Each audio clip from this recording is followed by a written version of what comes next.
नमस्ते प्रशांत सर। नमस्ते। नमस्ते। या मुझे आपसे ये पूछना है कि पीस गीता ये जो बुक है, जो मनुष्य के जीवन चक्र पर आधारित है, हाँ, जिसका विश्लेषण आपने बुक में किया है, हाँ। इसके ऊपर आप क्या कहेंगे? अब ऐसा है कि जब हम मानव जन्म में कि हम लोग ये हम लोक में हैं एक, इसको पृथ्वी लोक कहते हैं अभी लोग। तो इसमें हम ये कहाँ पे है, ये ब्रह्मांड में कहाँ पे है, हमारा यहाँ पे क्या पर्पस है, हमें यहाँ पे क्या करना है, हमें अपने शरीर के साथ कैसे जीना है, और यहाँ पे जीने का जो मीनिंग है वो क्या है। मतलब हमारा जो मेन गोल है, पर्पस है, वो ह्यूमन बर्थ का और हम जो मानव जीवन का वो है क्या। तो वो मैंने इसमें लोगों को समझाने की कोशिश की है। अच्छा। मतलब और वो भी बिल्कुल स्टार्टिंग पॉइंट से, जैसे कि छोटा बच्चा भी और जैसे 10 साल का बच्चा भी उसको समझ पाए। ऐसा नहीं होना चाहिए कि लोगों को कि उनको इतना ये सब पढ़ा होना चाहिए पहले, उसके बाद ये बात समझ में ये आएगी। बात मतलब बहुत सिंपल तरीके से ये बातें समझाने की मैंने कोशिश की। ओके। मुझे आपसे ये पूछना था कि मनुष्य की जो अधिकतर पाने की जो हव्यासा है, तो जो हवस है, तो वो ना भूलता जा रहा है सुख दुख का जो डिफरेंस है। हाँ, तो उसके बारे में आप इसके ऊपर क्या कहेंगे? मैं इसके बारे में ये कहूँगा कि कुछ ज़्यादा पाने का जो आपका जो वो होता है, जो इंक्लिनेशन होता है और आपका जो अंदर में होता है, मेरे हिसाब से वो गलत बात नहीं है। ठीक है। अब किसी को भी जो उसकी सिचुएशन है, जैसे उसकी मतलब उसकी सिचुएशन जैसे उसमें उसको दर्द हो रहा है, पेन हो रहा है, तो उसको क्या लगता है कि मैं इसमें से निकलूँ और मेरा पेन ख़त्म हो, मेरा ये दर्द ख़त्म हो। तो ये कोई इसमें बुरी बात तो है नहीं कि अगर कोई चाहता है कि उसका पेन ख़त्म होता है और दर्द ख़त्म हो, इसमें तो अच्छी बात है।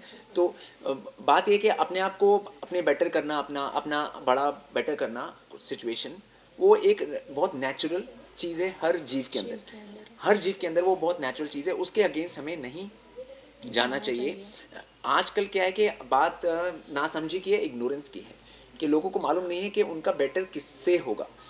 तो अभी जैसे ऐसा लगता है लोगों को कि जैसे हम पे पैसा ज़्यादा आ जाएगा तो हमारा बेटर हो जाएगा। ठीक है, ये आजकल के एक जनरल लोगों की मानसिकता है। मानसिकता है। हाँ, कि उनका जैसे उनके पास पैसा होगा तो ज़्यादा आ जाएगा। मगर आप देखिए, अगर यहाँ पे किसी पे पैसा ज़्यादा आता है तो वो पहले अगर गन्ने का जूस पी रहा था गाँव में, तो जैसे ही एक पैसा ज़्यादा आएगा तो उसके बाद वो पेप्सी और स्प्राइट पिएगा और ये सब ड्रिंक्स पिएगा। ठीक अच्छा। है, मतलब बात यह है उससे फिर उसका वो अपना बुरा ही करेगा, उससे उसका भला नहीं होने वाला। तो बात यह है कि इसमें बात आपके जो इंटेलिजेंस है उसकी है, आपकी जो बुद्धि की है। इसमें बात उसकी नहीं है कि आप पे ये है कि नहीं है, वो नहीं है। ठीक है, बात ये सारी अपनी बुद्धि की है। तो पैसे से प्रॉब्लम्स बढ़ती जाती हैं, कम नहीं होती हैं। तो जब लोगों को ये समझ में आने लगेगा तो लोग ऑटोमेटिकली चेंज होने लगेंगे। लोग क्या चाहते हैं, लोग चाहते हैं हैप्पीनेस। एग्जैक्टली। लोग कोई अगर कोई भी कुछ करता है तो वो हैप्पीनेस के लिए करता है। ठीक है, तो उनको पता चल जाएगा कि हैप्पीनेस इसमें मिलेगी, और हैप्पीनेस नेचर से जुड़ने में मिलेगी, हैप्पीनेस राइट चीज़ खाने से मिलेगी, राइट बिहेवियर से मिलेगी, राइट बॉडी पॉस्चर से मिलेगी, राइट हर हर तरीके से आपको कैसे अपना ह्यूमन बॉडी को रखना है और राइट उससे ही मिलेगी। तो फिर आप लोग अपने आप उसकी तरफ जाने लगेंगे, क्योंकि फाइनली लोग अगर कुछ भी करते हैं, जो ये हवस है वो भी हैप्पीनेस के लिए ही है फाइनली। तो जो हैप्पीनेस है वो एवोल्यूशन से आती है। जब आप अपनी स्टेट से ऊपर उठ रहे हैं, कोई भी उठता जाएगा ऊपर तो वो हमेशा खुशी रहेगा, क्योंकि वो ऊपर उठ रहा है। तो उसको उसको मालूम है कि मैं ऊपर उठ रहा हूँ, तो वो हमेशा प्रसन्न प्रसन्न रहेगा, खुश रहेगा, क्योंकि उसको मालूम है वो ऊपर उठ रहा है। तो वो इम्पोर्टेंट बात है सबसे, अच्छा। मेरे हिसाब से। आपके जो बुक है, पी पीस पीस गीता, गीता, हाँ। तो इसके बारे में आप क्या कहेंगे? इसके बारे में मैं ये कहूँगा कि ये बहुत ही सिंपल बुक है, इसको कोई भी पढ़ सकता है। और अगर लोग इसको पढ़ेंगे एक बार, अगर तो उनका जो पूरा ये जो दुनिया को देखने का जो नज़रिया है, उनका जो मानसिकता है, वो पूरी चेंज हो जाएगी अच्छा। खाली इस बुक को एक पढ़ने से। अगर उन्होंने ढंग से उसको पढ़ा तो उनका जो पूरा देखने का सब चीज़ का जो आँखें हैं उनकी, वो बदल जाएंगी। और जो नई आँखें मिलेंगी उससे उनको उससे फ़ायदा ही होने वाला है, कुछ नुकसान नहीं होगा।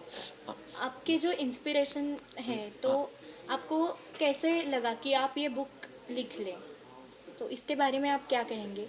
ये जो बुक है ये लिखने वाली बात नहीं है। अच्छा। ये जो बातें हैं मैंने मुंह में से बोली हैं बहुत बार। अच्छा। तो जैसे आप लोगों से बातचीत कर रहे हैं, मैंने आपसे बातचीत कर रहा हूँ, मैं इनसे बात किसी से मैं बातचीत कर रहा हूँ, तो मैं मुंह में से कुछ बोल रहा हूँ। ठीक है, तो आपने कुछ क्वेश्चन पूछा, मैं आंसर कर रहा हूँ, तो उसमें जो जो पॉइंट निकलते हैं तो मैंने पहले बोले हैं, तो उसके बाद वो अपने आप ऑटोमेटिकली लिख दिए गए हैं। ठीक है, ये बुक के लिए नहीं बनाई गई, ये बोलने से बनाई, क्योंकि हमारा जो वैदिक था वो श्रुति और स्मृति था। अच्छा, सुनना और श्रुति और स्मृति, सुनना और बोलना। हमारे यहाँ तो बुक्स तो थी नहीं पहले, और जो वो इसलिए नहीं थी क्योंकि आपको जब सुनते हैं, आपको जो फिर अपने उसको अप्लाई करते हैं अपनी लाइफ में, वो ही नॉलेज है। ठीक है, आप बुक में कुछ भी पढ़ते रहें और आपके कुछ नॉलेज उसके आपके लाइफ में एप्लीकेबल नहीं है, तो उसका वो इन्फॉर्मेशन है, वो कोई उसका कोई यूज़ नहीं है। तो हमारे यहाँ ऐसा सिस्टम था ही नहीं, लेकिन आजकल ये बुक का सिस्टम है और लोग पढ़ते हैं, और ये एक इन्फॉर्मेशन लोगों को देने का और नॉलेज देने का एक तरीका है, इसलिए मैंने इसको बुक फॉर्म में डाला है। ये बेसिकली मेरे जो मैंने बोला है 15 साल में लास्ट, उसका एक सारांश है बेसिकली।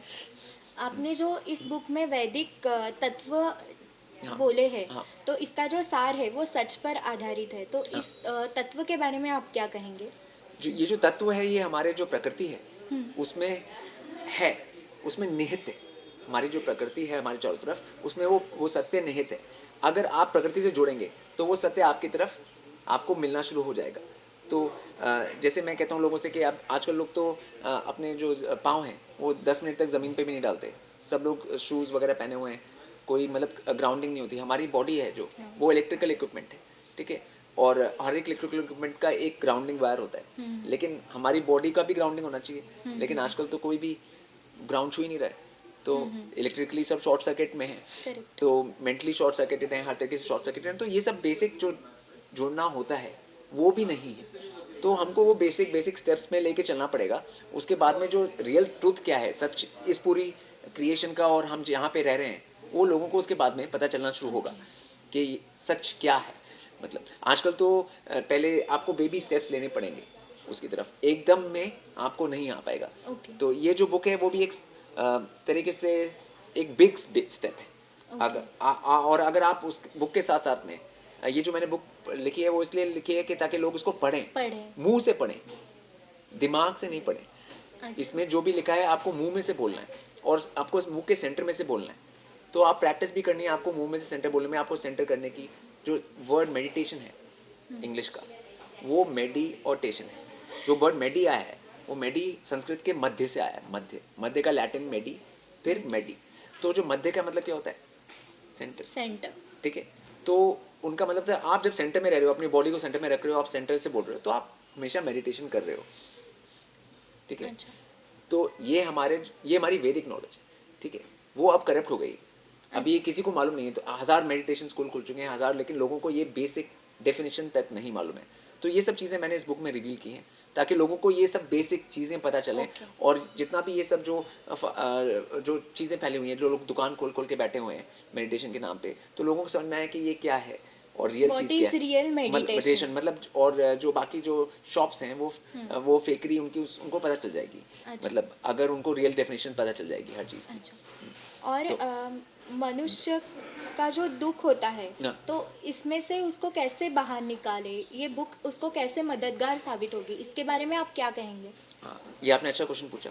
तो इसमें ऐसा है कि जैसे जब दुख होता है, आपको कुछ भी जैसे पीड़ा होती है तो आप उसका सोल्यूशन ढूंढते हैं। आप ढूंढते हैं कि जैसे आपको कोई बीमारी है तो आप उसका सोल्यूशन ढूंढते हैं कि मैं कैसे ठीक होऊंगा फिर से। ठीक है, तो अब जो सोल्यूशन है वो सारे जो बीमारियों के, वो प्रकृति में हैं ऑलरेडी। ठीक है, लेकिन लोगों को प्रकृति की तरफ जाना पड़ेगा उन सॉल्यूशंस के लिए। वैसे ही जो ह्यूमन प्रॉब्लम्स हैं, मेंटल प्रॉब्लम्स हैं और इमोशनल प्रॉब्लम्स हैं और तरह की प्रॉब्लम्स हैं, उसके जो साइकोलॉजिकल इश्यूज हैं वो भी एक कोर लेवल पे मैंने इस बुक में लोगों को डाले हैं ताकि लोग उनको समझें। तो उसके बाद उनकी लाइफ उस चीज़ में जो सौरो था उनका, जो चीज़ सौरो उनको कोर से प्रोड्यूस कर रही थी वो ही निकल जाएगी। जब आपकी कोर से वो चीज़ ही निकल जाएगी तो उसके बाद आपको फिर वो सौरो रहेगा ही नहीं। तो मैं ये नहीं चाहता कि आप ऊपर से जैसे उसमें मरहम पट्टी लगाएं। अच्छा। आप किसी भी चीज़ को कोर रूट से आपको निकालना पड़ेगा, Engrossed करें। मतलब अंदर से निकालना पड़ेगा। फिर आपको फिर वो प्रॉब्लम फिर बाद में भी कभी दोबारा नहीं होगी। हाँ। और एक लास्ट क्वेश्चन, आध्यात्म मनुष्य को जो शांति मिलती है वो कौन देता है, मतलब ये बुक में से वो हो पाएगा? अब जैसे हमारे को ये समझना पड़ेगा कि जो वर्ड आध्यात्म है और जो वर्ड पदार्थ है, जो वर्ड आध्यात्म है और जो वर्ड पदार्थ है, जिसको मटेरियलिज्म और स्पिरिचुअलिज्म कहा जाता है आजकल, वो दोनों एक ही चीज़ है। वो एक दूसरे से जुड़े हुए हैं। आपको अगर मटेरियल यहाँ पे रहने की सेंस आ जाएगी, जीने की सेंस आ जाएगी, तो आपको स्पिरिचुअल सेंस भी आ जाएगी। वो दोनों चीज़ें आपस में, जो सेंस है वर्ड, वो जुड़ा हुआ है। तो आपकी जैसे सेंसेस हैं, 5 सेंसेस हैं, आप उनको यूज़ करते हैं, उससे फिर आप डिसीजन लेते हैं सारे। तो अगर आपके वो सेंसेस इंप्रूव हो जाएंगे और आपको सेंस आ जाएगा देखने का, सूंघने का, खाने का, हर चीज़ का, तो आपका सेंस ऊपर, उसको सेंस को संस्कृत में गो बोलते हैं, गो। गो।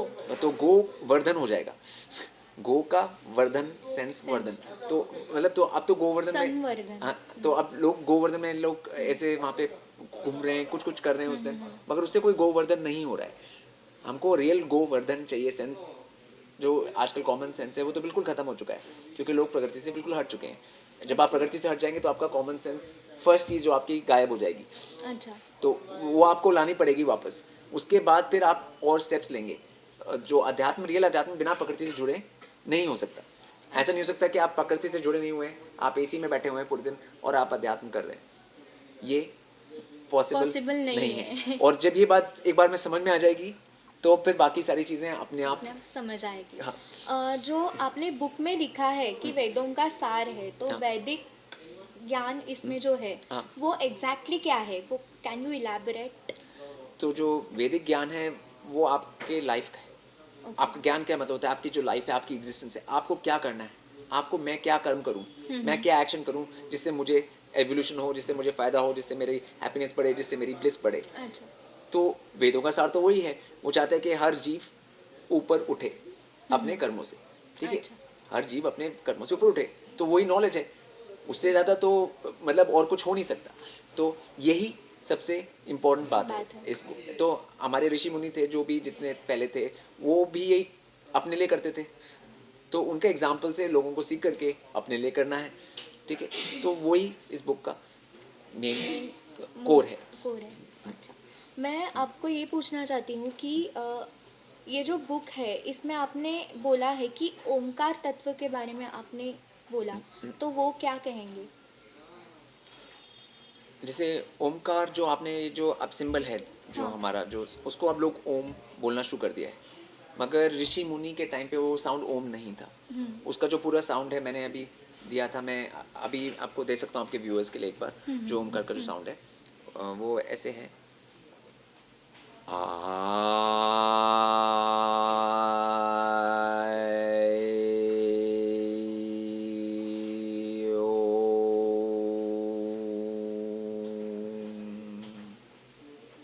ठीक है। या तो AEIOU। तो ये फुल साउंड है उसका, ये रियल साउंड है। अब लोग इतने दिनों से ओम ओम कर रहे हैं, इसका ये पूरा फुल साउंड नहीं है। तो अब ये जो बेसिक्स हैं जो साउंड की, वो लोगों को क्लियर होनी पड़ेंगी। वो धीरे धीरे होगा, उसके बाद लोगों को समझ में आएगी कि अगर वो रूट क्रिएशन का साउंड है तो उसमें तो सारे वावल्स आने चाहिए, खाली एक ओ क्यों आएगा? क्योंकि आ आ ई ऊ ए आई ओ औ सारे आने चाहिए, ए ई आई ओ यू सारे आने चाहिए ना उसमें से। वो तो पूरा क्रिएशन का रूट साउंड है। तो उसमें से ऐसा कैसे हो सकता है कि खाली आपका ओ साउंड ही आएगा? तो उसमें कोई लॉजिक नहीं है। तो ये जो बेसिक लॉजिक है, ये कॉमन सेंस है, ये आना ज़रूरी है वापस लोगों में। अच्छा। तो इस साउंड का महत्व है, लेकिन मैं ये नहीं कहता कि लोग अभी ये साउंड करना शुरू कर दें। मेरे हिसाब से लोगों को पहले बेसिक से स्टार्ट करना है। खाली आ करें वही बहुत है, ठीक है। ठीक है। अपना माउथ ओपन करना है, सेंटरिंग करनी है, अपना जॉ खोलना है। ये सब चीज़ें जो कि पहले गुरुकुल्स में, ऋषिकुल्स में सिखाई जाती थी, वो अभी स्कूलों में नहीं सिखाई जाती हैं। संस्कृत वेदास के टाइम पे। हाँ, उस टाइम पे सिखाई जाती थी, आजकल के स्कूल सिस्टम में नहीं है। तो उससे लोगों का डिक्शन नहीं है लोगों के पास। और जब डिक्शन नहीं होता है तो उसके बाद क्या होता है इंग्लिश में? एडिक्शन। जब आप पे डिक्शन नहीं होता है तो आपके पास एडिक्शन होता है। फिर एडिक्शन पे लोग, इतने सारे प्रॉब्लम्स हैं लोगों को एडिक्शन की पूरी दुनिया में, वो इसलिए है कि लोगों के पास एडिक्शन नहीं है। तो ये इंपॉर्टेंट बातें हैं, वो मैंने बुक में इसमें दी है। ये जो डिक्शन एडिक्शन भी मैंने बात जो बोली आप, वो भी इस बुक में है। ओके। और मुझे आपसे ये पूछना था कि जो पीस गीता है, जो आपके बुक का नाम है, हाँ। तो ये भगवत गीता पे आधारित है या? हाँ, अब ऐसा है, जो वर्ड गीता है वो गीत है। वो गीत शब्द से आया। गीत का मतलब क्या होता है? सॉन्ग, आपका गाना, ठीक है। तो जब कृष्ण ने अर्जुन को जो बोला था, जो भी बोला था, वो एक गाने के रूप में बोला था, क्योंकि उस टाइम पे वो लोग गा गा के बातें करते थे। मतलब हर बात एक तरीके से एक सॉन्ग होता था। अच्छा। जैसे आजकल रैप होता है, अच्छा। ठीक है, तो उस टाइम पे साउंड की तरह बात होती थी, तो अब उस टाइम की वो बात थी, ये मेरी आज की बात है, आज के लोगों के लिए, आज के टाइम के लिए, तो ये मेरा गाना है अच्छा। आज के लोगों के लिए। तो इसका उस गाने से प्रशांत मतलब स्पीकर। कोई डायरेक्टली लेना देना नहीं है, मगर जो प्योर प्रिंसिपल्स हैं कुछ, जैसे गुरु कर्म के, और वो प्योर प्रिंसिपल्स तो हमेशा सेम ही रहते हैं, वो करोड़ों साल पहले भी सेम थे, आज भी सेम है, करोड़ों साल बाद भी सेम रहेंगे, मगर ये आज की सिचुएशन के लिए, आज के लोगों के लिए, तब ये स्क्रिप्चर्स फॉर द नाउ है, आज के लिए, मतलब मेरा गाना बस, इसका उससे कोई डायरेक्ट, ये कोई उसका अनुवाद नहीं है। ओके। और ये जो बुक है इसकी प्रस्तावना क्या है? इसकी प्रस्तावना ये है कि अगर आपको अपनी लाइफ बेटर करनी है, अपने अपने आप को अपना ऊपर उठाना है अपने आप को, तो आपको कहीं ना कहीं स्टार्ट करना पड़ेगा। तो ये बुक उसका स्टार्टिंग पॉइंट है। Okay. Thank you so much Prashant sir. हाँ।